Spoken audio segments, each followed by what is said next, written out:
Good morning, good morning, good morning, good morning, beautiful people. Welcome to Daily Motivations for African American Success. I'm here, your butterfly, here ready to get this food going on this plate this morning, this rainy Tuesday morning. I got it right today, right? So, welcome you guys to Daily Motivations again for African American Success. We're here with day 160, I believe. Day 160. Let's get everything out there. Say hello to me as you come in. Send me a shout out. Let me know that your morning is going great. All right. So, what I'm going to do is go ahead and get everything out here so that we could get this day started. Miss Brenda Davis says, good everything, everybody. Thank you and welcome to Daily Motivations for African American Success. Thank you for that good everything. Hey, Brandon, how's it going? Good morning. Going good. How you doing, sweetie? Doing good, doing good. So Good, let's good. see here. I'm going to go ahead and turn it over to you. Big Mike says good morning as well, so that we could get this thing going today. What up, Big Mike? What up, Big Mike? What up, Miss Brenda? Mom, welcome everybody to the End the Season podcast, day 160. We are going to set up here live on Instagram and get you guys going. Facebook Live. Make sure y'all are good. And we know YouTube is going well because they're always on point. So shout out to YouTube. And let us know how you're doing in the comments, Mom. I know you probably already have couple people that have said something, but let me know. I'm trying to see what's going on. And let me know, are y'all tuning in from Facebook Live? Are y'all tuning in from Instagram? Are you tuning in from YouTube? I wonder how many people can we get over to the YouTube, because I want us to make sure that all the comments are there. I want people to be able to see those. So who have you invited? Is there anybody that you've invited to the show this morning? Let us know, or take this opportunity right now to send somebody a link to invite them to the show. If you haven't already been here, if you have been here, then you already know what we do every single day. But if you haven't been here, then you might not know this. But we go through the Daily Motivations for African American Success by Dennis Kimbro. This is a great book, high value, low cost book. You can find it on Amazon, Barnes and Noble, anywhere where you get your books. You can find it there. I wonder if they have an ebook. I am not sure if they have an ebook or an audio book. If they do, and somebody has it, y'all please let me know. A little bit more about this book. Daily Motivations for African American Success will help you focus on the thoughts, attitudes, and deeds that will lead to the achievement of your true goals. In 365 short, powerful motivations, one for each day of the year, Dennis Kimbro, the author of the popular Think and Grow Rich, A Black Choice, leads us to discover how to use the present moment and our own gifts to transcend labels, to cultivate a positive attitude, become wise enough to know when to say yes and when to say no, and to look inward for answers to life's challenges. Each motivation begins with words of wisdom from such distinguished and celebrated African Americans as Malcolm X, Marion Wright Elderman, Whoopi Goldberg, Charlene Hunter Galt, Bill Cosby, Carl Rowan, Mother Hale, Reverend Leon Sullivan, and hundreds of others. This treasure trove of practical inspiration will give you fresh encouragement every day of the year, but what it teaches will last you a lifetime. So that's a little synopsis on what this book entails. And then after we read each passage every day, you get a breakdown from myself, from my lovely mother, who's full of jewels and knowledge bombs and wisdom. And then we go to you to see what you all think, and bring in some of your comments, questions, and additions. So if you guys are ready, we can go ahead and start the show. Mom, you got your coffee with you? I had my coffee already. Oh, y'all. Oh, I'm saying that like I didn't expect to. So let me say this. Let me change this up. I passed my exam last night. oh, congratulations. So another late night, but I'm gonna get it in tonight. But I passed. Like I've Congratulations, been Mom. working tirelessly because I procrastinated. I waited till the last minute. So thank God for the blessing of extension. They gave us another day because I don't know what I would have done. Maybe God knew that too. You probably would have failed. So yeah, they sent us I shared that with you guys. They sent us a message saying, we had until yesterday, the end of yesterday, which was supposed to be Sunday. So man, I got it in, and I passed last night. So, and I was so proud of myself because Congratulations. I took half of the exam before I went back through my reviews that they send us. And it was I probably had 20 hours of information that I had to go through mandatorily, and then about 3 hours just for taking the exam. So I've been up, and yesterday I felt like a zombie. Um, I think Brandon took himself out for a minute. But y'all, point is, I passed last night. So I am thankful. All Good, right. man. So let's see. Good. Brandon, we cannot see you anymore. There you go. There you go. You can see me You now? got the Good. business. Well, you're good. Right. Hey, L, thank you. Miss Brenda, thank you for that. Congratulations. And KL says, hello, everyone. And he says, condolences on the loss of your grandmother, B. So I thank appreciate that, KL. Thank you, brother. I appreciate that. Yeah, she was a great woman. Um, so let's jump right into it. I see you got your water. You already had your coffee, but Yeah, I needed the coffee this morning. I water. got up and went to the coffee pot. Like, no, we can't wait because it might not happen. I'm glad you did. I'm glad you did. I'm on my coffee. I'll get my water here in a second. I should have had my water first, but that's another lesson. But today's title on this July 9th is Don't Look a Gift Horse in the Mouth. Don't look a gift horse in the mouth. And the quote is by Suzanne DePass, who is president of Gordy DePass Productions. So Suzanne DePass, president of Gordy DePass Productions, says, "You have to keep your mind on what is truly most important, your work. You have to keep your mind on what is truly most important, your work." Let's see what she means by that. Maintaining the right outlook on life can be a bridge over troubled water. The story of an old man who had many possessions explains this idea. This man had a beloved son, a prized horse, and many valuable gifts. But one day, his horse broke out of the corral and ran away. In one catastrophe, um, in one catastrophic moment, he lost one of his most cherished gifts. Upon hearing of his grievous loss, neighbors offered their sympathy. "Your horse is gone. What bad luck," they said. Each attempted to console him, but he answered, "How do you know it's bad luck?" Sure enough, a few days later, the horse returned home and brought 12 beautiful wild stallions with it. When the townspeople heard of the good news, they congratulated the man, saying, "What good luck! 13 horses." And the wise old man replied, "How do you know it's good luck?" They remembered his words the next day when his son, his only child, was thrown from one of the wild stallions, breaking his leg in the process and leaving him with a permanent limp. When his neighbors got the news, they said, "Your son, a cripple? What bad luck." But again, he countered, "How do you know it's bad luck?"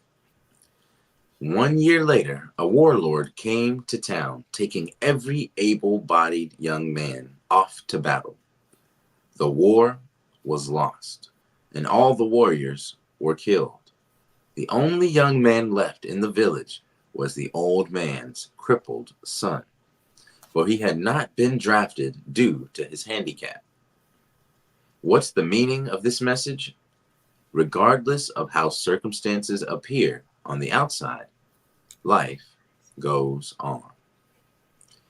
And the motivation that we read at the end of the passage, usually 3 times, one for me, one for you, and one for the person that you are going to invite to the YouTube channel tomorrow, is regardless of outside conditions or circumstances, I will stay fixed on my goal and expect the best. Regardless of outside conditions or circumstances, I will stay fixed on my goal and expect the best. And one more time. Regardless of outside conditions or circumstances, I will stay fixed on my goal and expect the best. Mom, over to you. What are your thoughts on this passage? So, Brandon, I did read it this morning. Mm-hmm. I did sit down and read it. And for some reason, I felt like you had shared this story with us before. No, I've heard it I, before, I but I I thought did. I you think I shared it think on another show about you just kind of gave it as a reference. I think so. I think I did because I've read this one before. Okay. Okay. All right. So I felt like I'd heard it before, but it reminded me, you guys, of I love it. It reminded me of the time we talked about don't pick when we if you don't pick it up, you don't have to put it down. I love the simplicity and the ease um of this old man. It seems that he understands what that means, and he asks the question. It seems like he accepts life as it comes to him, and he doesn't judge the life.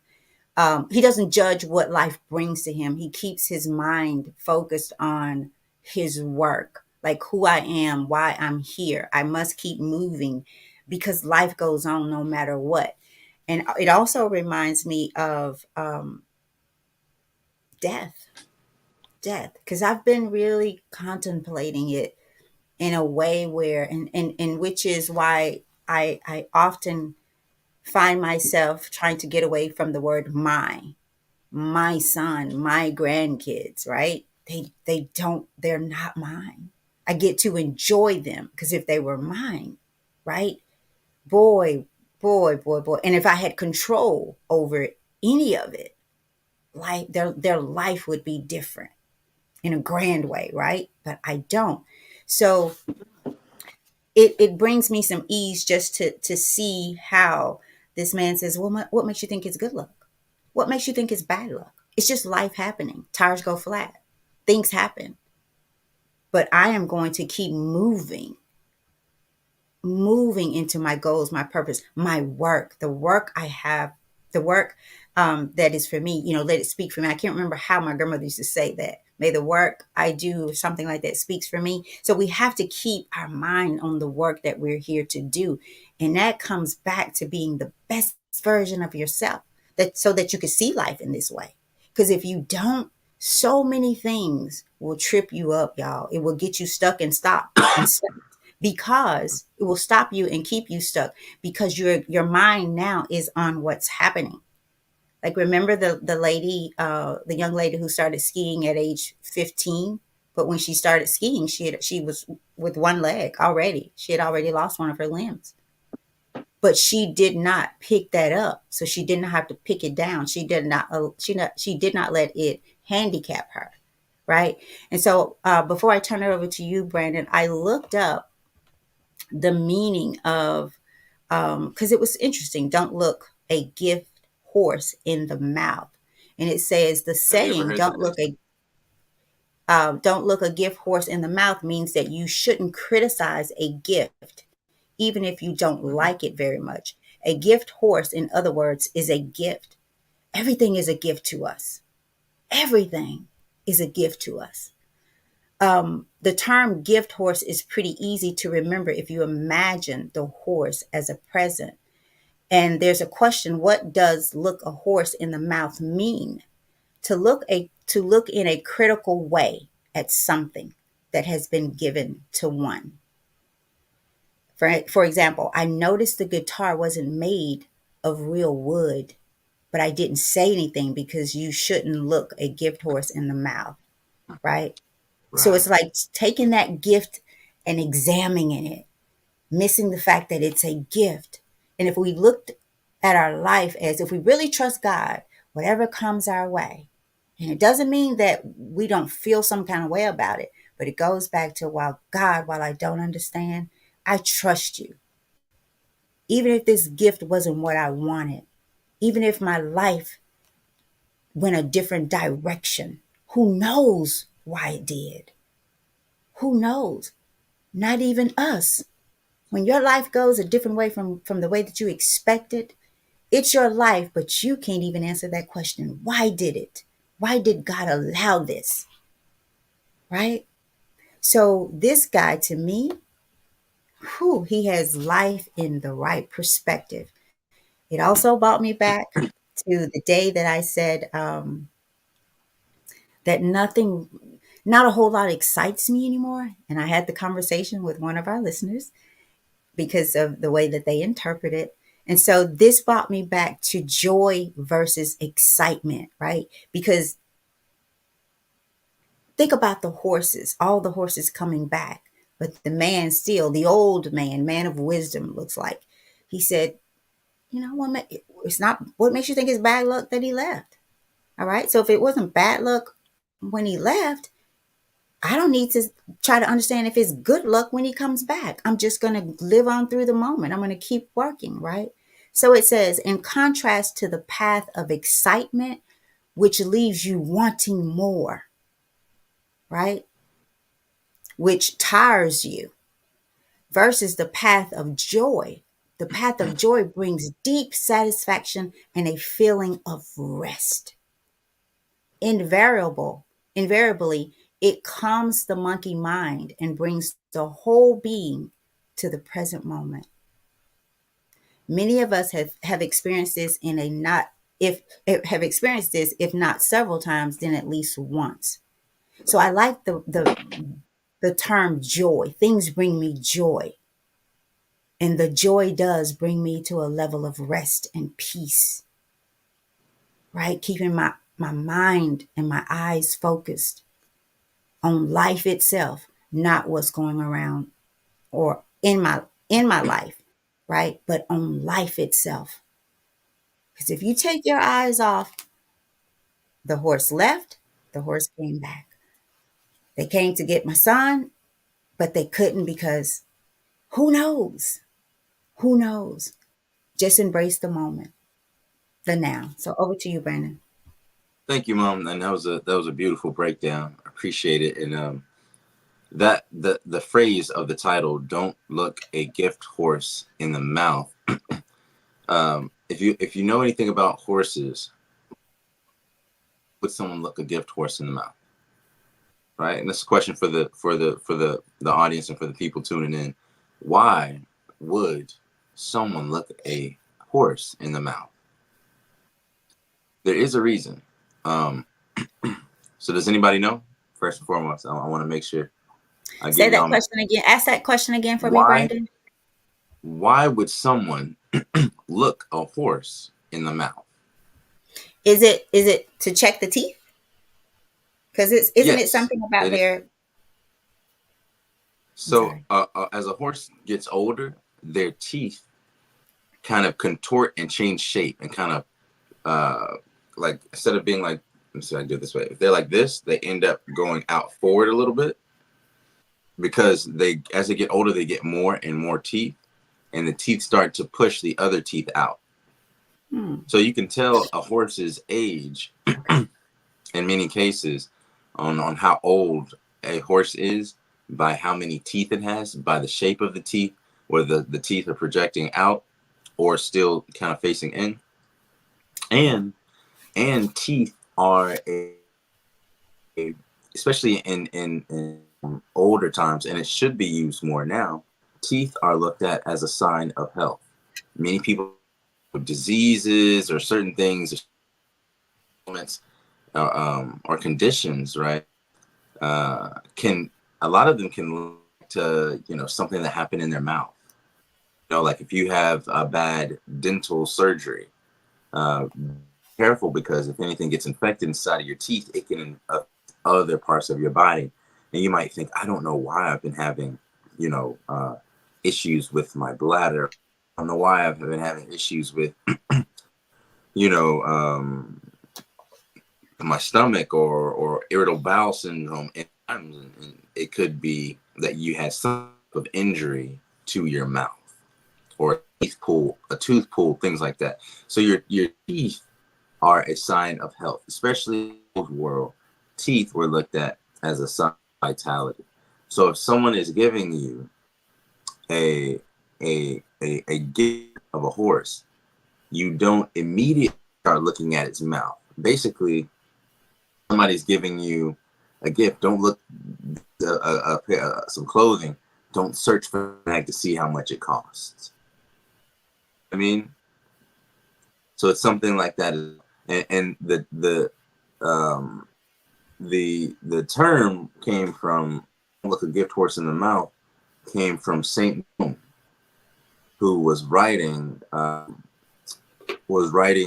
basic commentary, like exegesis in a sense, commentary on Paul's letters to the Ephesians. If you've ever read Ephesians in the Bible, and about gifts and things like that, charity, things like that, Ephesians, the commentary that was written about 480, so maybe about 100 or so years after Paul wrote, 120 years after Paul wrote to the Ephesians. This was commentary given by a religious, person, Saint Jerome, and that's what was like. You don't look a gift horse in the mouth, and that's what coined the term. And you find it.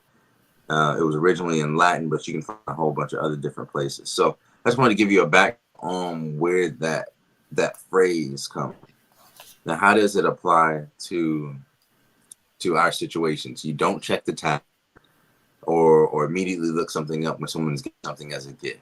It's seen as rude. It's seen as this in a way, if that makes sense. It's materialistic. It seems undermining of the fact that someone gave freely to you, right? No matter what, accepting and gracious for your gifts. It also shows, and it kind of denotes that you are looking for something wrong. You are looking for flaws. You're looking or expecting for it, or to see what status it is of what someone has given you, right? And if we this, it's of course it's rude to do that when a person gives you a gift, but how would that rudeness be increased? How much has that transgression been increased? You get a gift from God or providence in your life, and you critique it, right? How rude is it to just to do that to a gift from your mother? Now, how rude is it to do it to a gift from your Lord? So how many situations are we in where we complain about the gifts that we have? We complain about our families. Thank God you have a family, and that they haven't been killed, or they haven't jailed, or that they're healthy. How many times have we complained about our car when it still gets us from A, not noticing the man on the street walking with his thumb, looking to hitchhike? How many times have we complained about the city that we live in, right? And the potholes, when there are cities that don't have streets. There are communities and towns in the global South, America, Africa, Asia, different places that don't have streets, Or don't have clean right? water Or to we drink. that, Think about that's that. exactly what I was gonna say. If we don't, we can complain about the heat, but won't at the same time give gratitude and thanks for having running cold water at any time, no matter how hot it is. You can decide on whether your water is cold or hot. So how many? And so I noticed that in the story, none of these things were given to a person, to this wise old man, by another person. All of these things were circumstances and predicaments and situations that came to him through um, through his providence from God, through what there's nothing else, but unless you want to just say chance, right? But if you are from the faith tradition, you believe that everything that happens is by the decree of God. So who are we to complain? Who are we to look at the gift horse of life in the mouth? Hey, well, I must be lucky, or I'm unlucky, or this is good, or this is bad in either way, especially if you think that it's bad. I think incumbent upon us as believers to have a positive disposition about God's guidance and his influence and his decree for our lives, right? And to be glad in it, like you said, Mom, to be joyful in whatever that decree is. So, um, in reference to that, don't look the gift horse of life in the mouth, right? Don't look the gift horse of life in the mouth. Are there things that you've complained? And you can watch yourself and take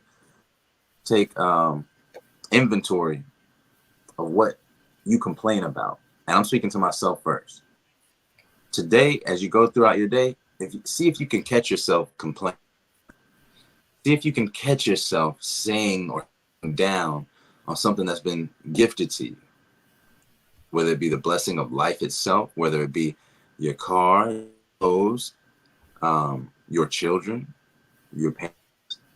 Thank God that you have parents, that you have children, that you have a life, that you have a home for your head, no matter how big or small or whatever it is. And real, and I've said this before, that there's somebody better than you that has it worse than you, who is more grateful than you. And that should make you feel humble. It should make you feel some gratitude and understanding that you are in a great position. And the fact that you have another breath means that you are inherently blessed. And one more thing, when you start to look a horse in the mouth, you don't see the utility of it.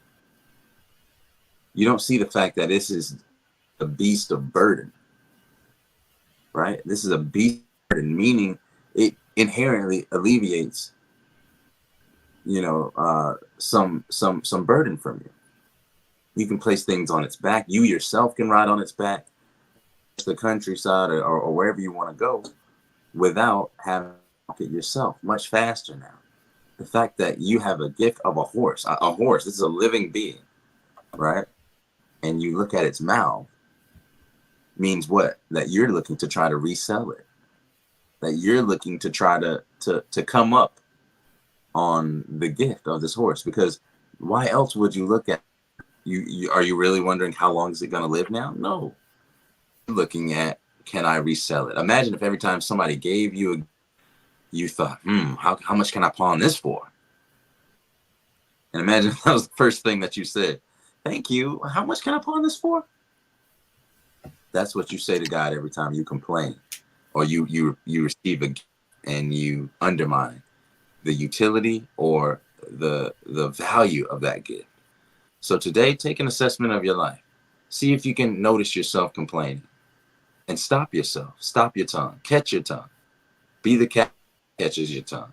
Because sometimes silence is power. Sometimes you might not understand the gift or the situation or the circumstances. And it might appear that it's unfavorable. But remember, you're only looking right in front of you. Whereas God can see above all things what's coming to you and what has already happened to you. The things that you can see and the things that unbeknownst to you, unknown to you, right? So what, like I said the other day, smelling food might not see that over the climb or the couple blades of grass. He might not see that piece of bread over there, but he senses it, right? So that piece of bread or piece of food isn't in that moment because it can't see it. But to us, looking down on the ant, we can see the ant and we can see the food of that piece of bread. All the ant knows is it smells something, right? Do you have that intuition to know and have that positive expectation, like, I know my Lord would not lead me instruction for no reason, right? And even though I see it in my present moment, I still know that it's there. Can we have faith in knowing that it is actually in our presence, just can't see it, right? Or are we too busy looking the gift of life in the mouth, right? So that Life goes on. That's what it ends as, no Mhm. matter what, life goes on. And you have to choose which way or what perspective you will look at life. and we have to be able to use our spiritual eyes, mindset, heart, and whatever else it takes for us to keep ourselves focused on what's important, and that is your work, not your job, right? Not your 9 to 5, but your work in this life. Brandon, you said life is God's gift to us, right? What we do, you have life today. You have life. What will you do with it? Will you analyze everything that comes your way or that leaves your way? Or will you just keep going? Will you stop at the green light, right? Will you stop at the green light? That's your go. Or will you sit there on the red light, and when it turns green, you don't move? Just flow. Just learn to flow and trust God, because that's all you can do. And all you can do is what you should do. Just go, flow, pray, meditate, seek ye first the kingdom of God, and trust the path that He leads you to, takes you away from, adds to, take away. While God, I don't understand, wasn't my plan, but I trust you. All right. So that's all I have, Brandon, for today. Life goes on, great people. I will go through the comments as we have some. See, where did I leave off? I think we said good morning to UKL. Matt Holloway, thank you again. That's my high school classmate, y'all. We go way, way, way back. Good morning to you, and thank you for coming back to the barbecue to get this food. Share the video for us. Tell some people about it. So thank you. KL says, Gma, my grandmother said the same thing. Let your work speak for itself, meaning you don't have to brag. My dad simply said, you don't have to say a word. Others will. Ain't that the truth? And they'll say whatever. If you do your best job, they will find a way to analyze it. They will look you in your mouth to see how your teeth look, right? Missing the gift that you have to give to life, right? So I put out there, think upon the gift of life, right?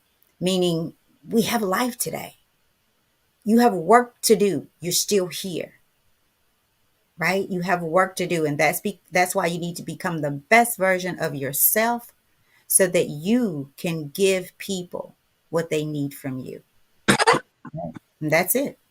That's it. You can't force it in their mouth. You just be. You just be and let go. I put out here, the path of joy brings deep satisfaction and feeling of rest. That's what I said earlier. KL says, don't be analytical or unappreciative of the gift. All right. And he says, welcome new people. I think he's saying we have some new people in the stream here. I put out there, excitement is an intense feeling that comes like a wave, crushes us and leaves us wet and cold. I'm loving now even more, the fact that not excited. I have some joy, but nothing really, I don't know. I'm just learning that, y'all, like, none of us could be here tomorrow. And the one thing, this late stream of death that has been happening around us has helped me to see that more. Like the very people I love so, so, so, so much as I love them, as the granddaughter says, so that means I won't see them anymore.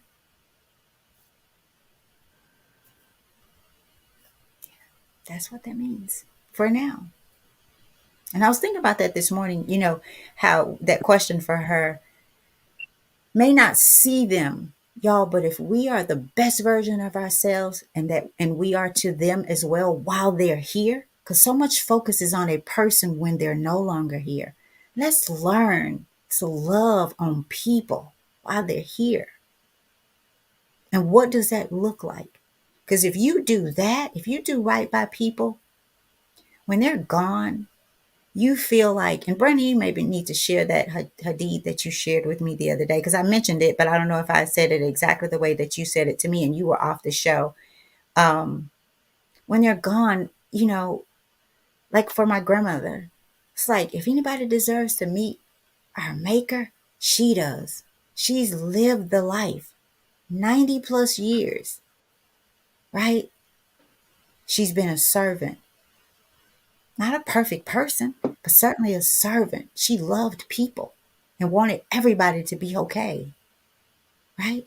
So over to you, Brandon. Which That's my closing. which hadith was it The that one that about death, about when the about envying the dead. it's the Prophet Muhammad, peace I be don't know if upon I'm him, saying said that that right. the hour will not come until the living envy the dead. Like the living envy the people who are in their graves. So meaning that in the hour meaning is a reference to Yama Kiyama, as they call it in Arabic, which means the day of judgment or the last day, hour specifically, right? There's references, biblical references as well to that, and says that it will not come until the living um, envy the dead or those in their graves. So when people are walking around and they're envious, oh man, they're gone to a better place, right? Think about that, just even that saying, right? Um, and that's not knowing, right? Like in our traditions, in our traditions, as far as faith and religious traditions, we really need to analyze that. Specifically, my Christian brothers and sisters, do you think that when someone dies, they instantly go to heaven or hell? Because that's not what your faith teaches you. In the Bible, in the Old Testament or the New Testament, it doesn't say that once people die, they instantly go to heaven or hell. It doesn't give you that detail. Though that's a lot of assumptions that are being made and what happens and that have been kind of given to you by Hollywood and movies, right? About about as soon as you die, you become an angel or something, like that. There's wings on your back. As far as a product of faith, that's not how it is. It does give descriptions of paradise and life everlasting, but go back and look at the details on after someone passes away, what happens with them, right? So there are details given in specificity in Islam, what happens in between that period between the life that we know and judgment day, right? Because if everybody went to heaven or hell, then what's the point of judgment day?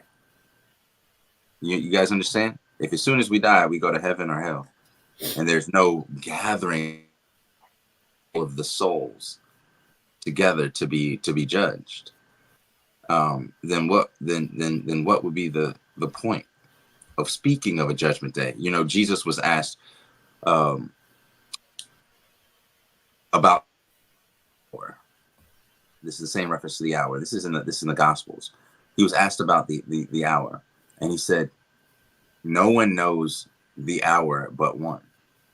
Only God knows the hour. You've asked me something that I don't know." Showing that expressing himself that he was not all knowing.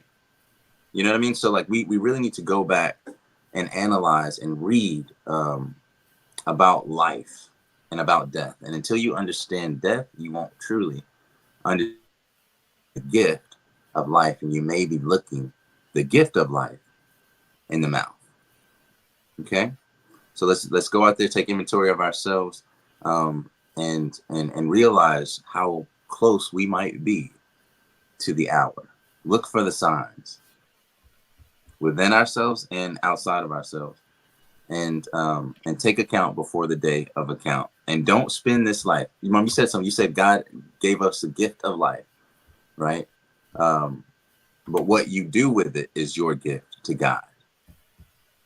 How you lead that life is your gift back to God. God gives you a gift. What you do with that gift is your gift back to God. All right. And you can only seek his pleasure. There's nothing you can add to God. There's nothing you can take away from God. His word is an ocean of ink, to where if you took from it, you wouldn't, if you took some from it, you wouldn't decrease it in its amount. And God's word is, if you tried to put something to it, you wouldn't increase it in any way, right? It's independent. So that's all we got today, guys. Thank y'all for joining the show. We are here every single morning at 7 a.m. Mom, it seemed like that one resonated with you. Yeah, Um, I was actually reading Matt Holloway's, and I put it on there. I love that. Sometimes on this highway of life, you have to pull to the shoulder to reflect. I read that. And That's I beautiful. love that, y'all. And as Brandon, you were talking about what we believe, oftentimes what we believe is what we've heard, right? Take some Mm, time to seek God for yourself. Pull over, as my brother Matt says, and reflect upon what you think or what you've been told. Study to show yourself approved, not someone else's. Right. I remember being in, and I'm gonna shut up. I remember we had this little girly girl thing going on where we would get together and just kind of hang out at each other's houses. And someone had invited somebody new, and Brandon, you remember Nicole, who's now in Germany. Um, this lady just had a different kind of spirit going on. It wasn't a right spirit. And so she was quoting all these verses. And I saw Nicole with the Bible and she was going through it. And afterwards, she was like, half of the things she was saying was not even right. It wasn't even the right verses, you know. But she had a discerning spirit. You remember Nicole? She's just funny like that. yeah, But she yeah, had this discerning spirit. So these ladies spitting out all these things, and we sitting there, and those who know, we know, right? And so Nicole and I was eyeing each other, and Nicole pick up that Bible and started. She's like, she ain't even on the right, you know. So there you go, y'all. Pull over and reflect. Read the word, know what you believe. Have an understanding of what you believe. That way you won't be so afraid to talk spiritual talk. Half the time you're it's afraid the ego. when somebody don't believe like you don't want to talk to them because you really don't understand or know what you believe. But when you know that you know, I can go in any place and worship and not be moved because I know what I believe and I'm comfortable Mm. in that and I seek God for myself and I don't question the answers that He brings to me. All right, there you go, Ben. All right, y'all. We love y'all very much. Please send this link, the link from the YouTube channel, to someone that you know and love that needs to hear this message, and invite them to tomorrow's show where we'll have another edition, day 161 tomorrow on the End of Season podcast, as we go the book Daily Motivations for African American Success by Dennis Kimbro. Please go and get the book. I think hopefully we can start sharing a link on maybe on our page on our channel to where people can get the very easily. And let me read through the title and our affirmation today. So today's title was "Don't Look a Gift Horse in the Mouth." And Suzanne de Paz, the president of Gordy de Paz Productions, said you have to keep your mind on what's truly most important, your work. And I don't think she was talking about an occupation or a job, your life's work, right? And the affirmation or motivation at the end of the page reads, regardless of outside conditions or circumstances, I will stay fixed on my goal and expect the best. Regardless of outside conditions and circumstances, I will stay fixed on my goal and expect the best. Last time, regardless of outside conditions or circumstances, I will stay fixed on my goal and expect the best. So go out there, expect the best out of your day, and let's see how it goes. If you expect the best, and let's say you get less than the best, the expectation of the best was better than if you expected the worst and still got less.